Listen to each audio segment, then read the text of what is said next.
Doesn't it astonish that in the today and now, and in the Egyptian region, we are constantly finding the treasures of an ancient civilization that has long since vanished?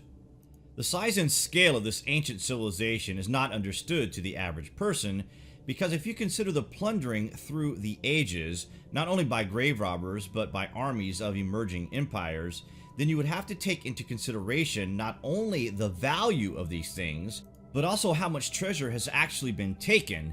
This leaves us with a monetary value richer than all the other treasures on the planet from other various empires who simply piggybacked on the lost empire's wealth. And it is widely thought that only around a 5% of the ancient and lost empire's treasures have been unearthed to date. Hence the expression that we are building upon the ruins of the gods.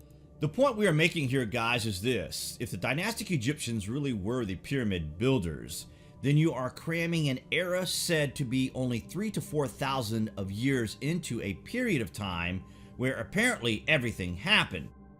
Only problem is that it doesn't fit, and the dynastic people of Egypt were incapable of the undertaking of the Great Pyramid. Not only this, but they do in fact tell us that they existed after the gods. This means they are telling us there was a previous civilization before dynastic times. Wait till you hear this.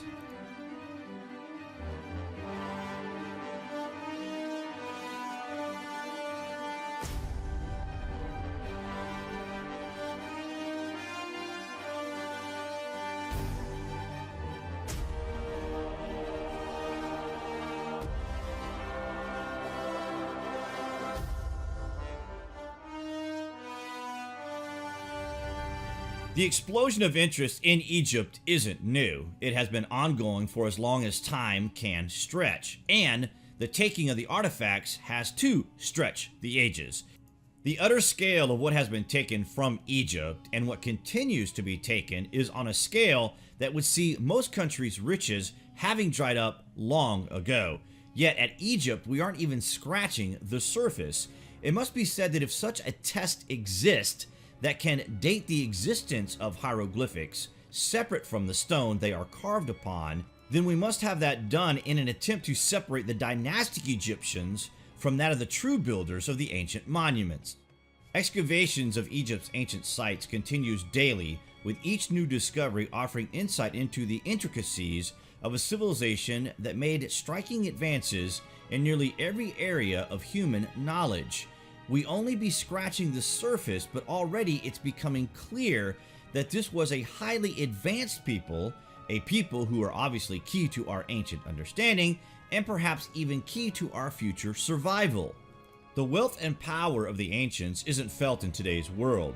The Egypt of today isn't capitalizing on its ancient story, and at sites like that of the Silver Pharaoh's tomb, we see a wealth on show that proves at least 3,000 years of plundering. We have said it before that the civilization who emerged here around 5,000 years ago were not the builders of these things, but indeed the survivors of the ancient cataclysm. It didn't take these people 3,000 or 4,000 years to build the place because it was already here. They simply re-inhabited the ancient place and adopted its wealth, which is still being uncovered. So 5,000 years of the taking of such riches is still only returning 5%? The Silver Pharaoh's tomb discovered raised many questions, including one in which we hadn't thought of before. That being that the ancient Egyptians had far more power and wealth than what had been previously assumed based on the notion that Egypt emerged 5,000 years ago. We are now realizing this was a second separate emergence of a civilization that survived something cataclysmic. They reoccupied the great empire lands 5,000 years ago. It was already there. The Pharaoh's tomb is up there with King Tut's treasure. In fact, it is probably more valuable.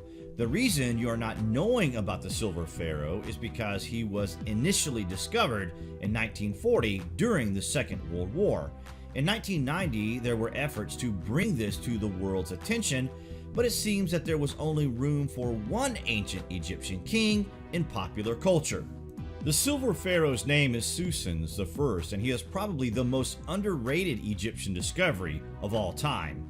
The kings and pharaohs of dynastic Egypt surrounded themselves with treasures mostly fashioned from gold.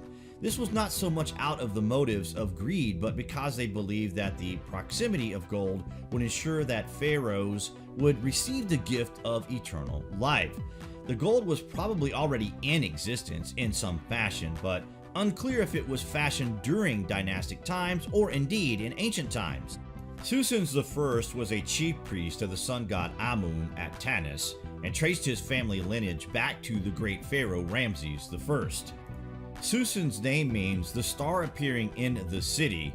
His highly refined, very sophisticated gold death mask was to be his face in the world to come. This would suggest that the people of this period were preparing themselves to leave the earth.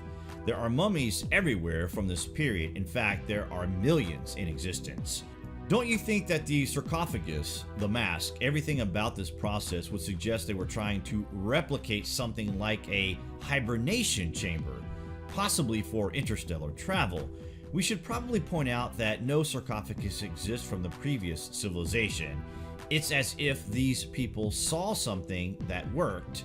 Ancients disappeared and they tried to replicate it. Maybe, just maybe. Gold became the perfect motive for tomb robbers to desecrate the sacred graves of their pharaohs.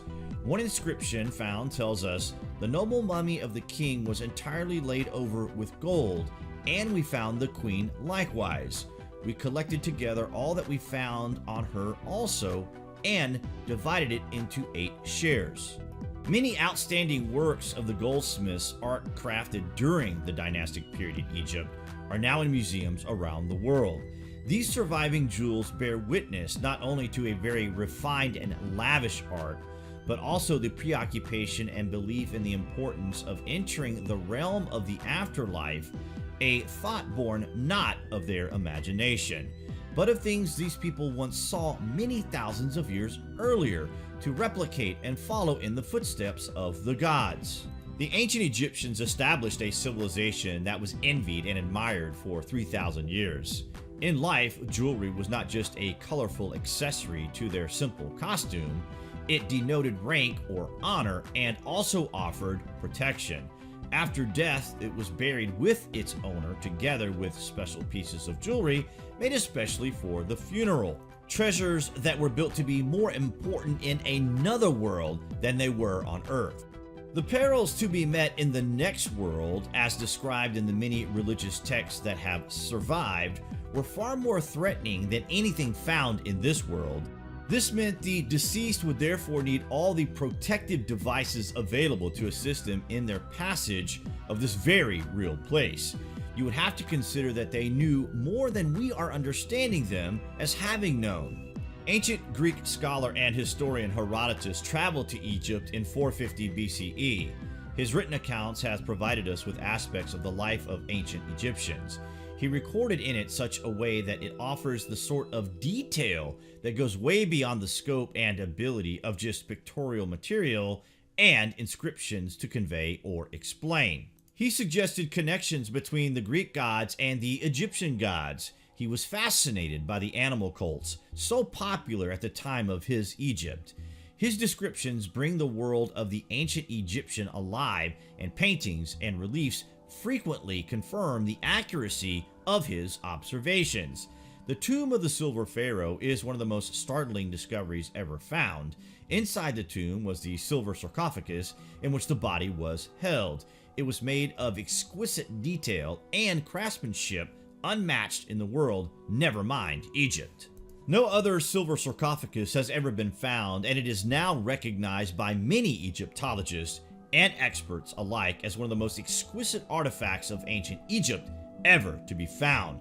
The elaborate tribute within the tomb suggests it was the burial site of someone very important. Using the hieroglyphs inside the tomb, they pieced together the identity of the pharaoh, his powerful role in ancient Egypt, and why he received such grand treatment. His throne name translates as, "Great are the manifestations of Ra, chosen of Amun." What we are witness to here, guys, is the most underrated discovery in the history of Egypt. What do you guys think about this anyway? Comments below, and as always, thank you for watching.